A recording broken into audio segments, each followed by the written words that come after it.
Kevin Durant's a Houston Rocket. It's Game 7 of the NBA Finals tonight. The greatest reality television show in the history of television, ladies and gentlemen. Unbelievable. I love it. I freaking love it for the Rockets. I like it for the Suns, too. This is a second straight trade where I'm like, I like it for both teams. Kevin Durant goes to the Rockets in exchange for Jalen Green, Dillon Brooks, the number 10 pick, and 5 second-rounders. The ShamWow dropped Sunday morning, Game 7, last day of the season. Just, they couldn't wait. They couldn't wait, Kwab. They couldn't wait. Threw it in there. I was like, I saw the notification. I was like, wait, what? Hey, it was brewing. It kept saying the KD trade is almost gonna happen. So we were waiting for it to happen. I love it, man. I mean, for a Houston Rockets team where I think their troubles were really, can we score in the half court?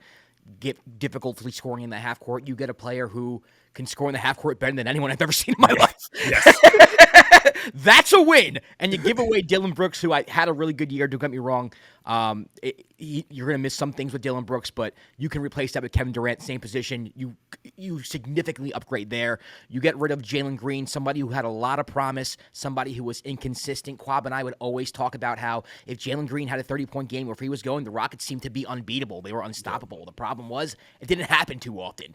It was very inconsistent. He's somebody who I will still be rooting for, obviously, throughout the league. I hope he finds his way in Phoenix. But, just the inconsistency for a team that I think is a little ahead of his schedule right now, who probably wants to win now, it doesn't bother me that Jalen Green goes to the Suns if I'm a Rockets fan. You keep Şengün. You have to deal with getting Fred VanVleet back on the roster because I do think he's the type of point guard who can win you a championship given the right circumstance, given the right role. You keep Amen Thompson. You keep Jabari Smith. You still have young players that you can trade around and move if you need, like Cam Whitmore, Tari Eason, who I would probably think they would want to keep, but, you can also keep as well. I just think overall it was a fantastic deal for the Rockets. I love this for Houston. Yeah, I agree with you. I love it for Houston because all the points you made, the one struggle they had was like, can they get consistent points in the half court? And they were able to kind of do that when they went to that two big lineup with Şengün and Steven Adams, which worked beautifully. But still, was like they don't have just a consistent like perimeter scoring in the half court, and you get basically the greatest weapon in the half court in KD, who can he can fit in any system, fit in any role. Like he's just comfortable. We all know how good he is. And giving up, like you're gonna miss like the defensive acumen of Dillon Brooks because he did have a good year. Yeah. Like you just said with Jalen Green, like a lot of promise, but like his whole thing has been inconsistency. But when he was playing well, the Rockets were basically unbeatable. And for the Rockets to make this trade, only giving up one first-round pick, a bunch of second-rounders, but one first-round pick, to me is insane. Yeah, I agree. I mean, the 5 second-rounders, so what? Like, I know it's to me, it's second. It's a throw it to dartboard. It's a lottery ticket. It's like good luck finding someone in the second. You don't find too many gems in the second round. I'll give up second-rounders all day.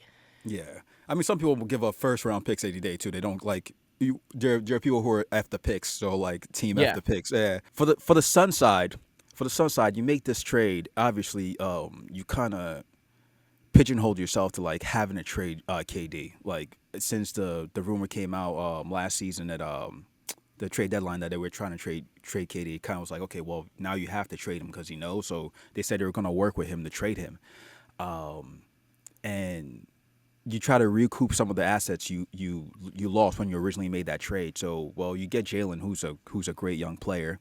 You get Dillon, who can fit with the construct of the team right now. The first pick and the second rounders, I was just like, okay, well, I don't really know if I love it for them. Also, I don't think the Suns are done necessarily because they're not done at all. That's why you still have Bradley Beal. So I don't and Jalen Green who played this and Devin Booker who are kind of like. In the realm of the same position. But to me, it's kind of like, all right, well, it seems like you're not going to take on Jalen Green if you don't have a plan for him or Beal, right? And I know Beal's contract's basically, you can't move it. So I wonder what that's going to be. But they do have assets, right? Now you have Jalen Green, who was a young asset, who I wouldn't say he's coveted by anyone in the league. I think that, I think he's very polarizing, but he's somebody who you can move or you can keep and see what you have there. You have a first round pick, the number 10 pick. Maybe you move that, or maybe you draft somebody who can go into your rotation right away. And then those 5 second round picks, I mean, those can be moved as well. The Suns, to me, they need a point guard and they need depth. And to me, that was their biggest problem throughout this whole experiment was that, you traded for all these players, but then you have like no depth really. You didn't really have anyone else to kind of work with these players. And when Durant goes down, you have they just didn't have enough players to compete. With Durant, they were 33-29. Yeah. They were above 500 when Durant played.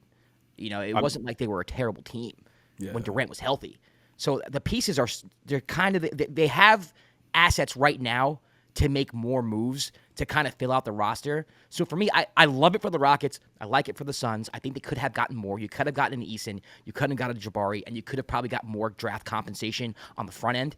But overall, I don't think it was too bad of a deal for Phoenix. The problem was that you're trading for Bradley Beal, a player that has a no trade clause in his contract. So now you're basically stuck with him, and to me it was never a good fit. And that's not a case of it being like Bradley Beal's fault. It's just like you said, they needed more of a point guard play and just role players that fit. And with how big his contract is and the inability to move him without his approval, you're stuck. You're stuck with that. So now the next option is like, do you move Devin Booker? No, they're not moving Booker. You know what I mean? I think Booker's going to be on the Suns for a while. I don't think they're looking to move him. Yeah, so it's like you don't move Booker, so you have to move KD. So that's why KD ends up being the one you move to get these assets. But to me, he was never the problem. KD wasn't a problem. But like you said, when they were healthy, they were winning. Yeah. And then that hurt them was injuries and like the inconsistent play defensively. So they needed more role players. So maybe with this move they can maybe get some move around, get some more players, kind of fill out the roster more. Yeah. Because as you look at that team on paper, their record shouldn't have been as bad as it was. Yeah, and they're not as bad as people are thinking they are. I think when people talk about the Phoenix Suns, they look at them and they think of a team that's just terrible. And that's not really the case when they're all healthy. So I do think there's room for improvement here. I don't think they can do anything this offseason that's going to put them in the upper echelon as contenders, though. For me, I think the Rockets just did that for themselves. Yes. It's very early to look into next season. We don't know what teams are going to look like next year. But, I mean, you were talking about a team that was the 2 seed who had problems scoring in the half court. Now they get probably the best half court scorer of all time, or at least of our generation, right? I mean, you have Durant, the Kobe's, Jordans. Like, he's up there with them. He's up there for sure. Even though he is older, he still is very efficient. He still can play. Health is the only thing that's really an issue here. But again, you keep Şengün, you keep Thompson, you keep Jabari, you keep Eason. To me, it's a home run. It's a home run for Houston. I think next season, if they can keep that chemistry defensively, I think they are a contender to win the West. I don't know if I would put him over OKC. I don't know if I would put him over, a healthy Golden State Warriors team with Jimmy Butler and Stephen Curry and maybe them having more pieces, depending on what they do in the offseason. But if Durant was on the Rockets this year, the Rockets win that series. So for me, I like it a lot, man. I think Houston is definitely a contender now as time being. We will see going forward. Yeah. We will see going forward. But I love it for Houston, man. I give it an A for Houston. For Phoenix, I give it a B-. I'm gonna stay. Yeah, I'm with you on that. On both points. With Houston, just being able to keep all those players, like you look at your potential lineup if it's Fred, Amen, KD, Jabari, and Şengün. Like that's come on, bro. That's scary. And then like who they have coming off they still kept Cam Whitmore. Yeah, I mean, I think Cam. Jabari or Tari's gonna be moved. I think one of those guys is gonna be on a. You think they're gonna be moved at some point? Yeah. Okay. I don't. Well, yeah. I mean, I was surprised. Like some of these young players, like Reed Shepherd, he's another one who needs to get in the mix. Yeah. Yeah. They have so many young players that they just weren't involved in this trade, which shocked me. So, as the team is constructed now, it's like they were, like you said, they were number 2 seed. To add KD and you lose a couple of these players, it's still makes them still a top team in the West. So we don't know what else is going to happen, but I love it for Houston. It's an A for me. For the Suns, I'm I'm gonna go with another incomplete. Another because I feel like they still have stuff. They still have moves to make. We don't know what's gonna happen with Beal. We don't know if it doesn't feel like this is it for them. Obviously, do they trade more players? Are they gonna keep the draft pick that they just had, like the lottery pick? It's a lot of different options. So incomplete for them. So, but A for Houston. KD to the Rockets. There's a video circulating with him on stage during like a Fanatics event where when the trade went live, and he wasn't shocked. So I guess he knew it was coming. So I mean, he looks happy. All right, well there you go. Game 7 tonight, by the way. Yeah. Yes. Game 7 tonight. Kwab and I will be back immediately after the game to recap that, to put a bow on the 2024-2025 NBA season, and then the draft's Wednesday. Like you can't give us a break. I love it. Yeah. I love it. But there you go. You can follow Diamond at the Diamond NBA. I'm Josh Rodriguez at Josh_Rodriguez_. He's Kwab at KS. We'll see you later tonight.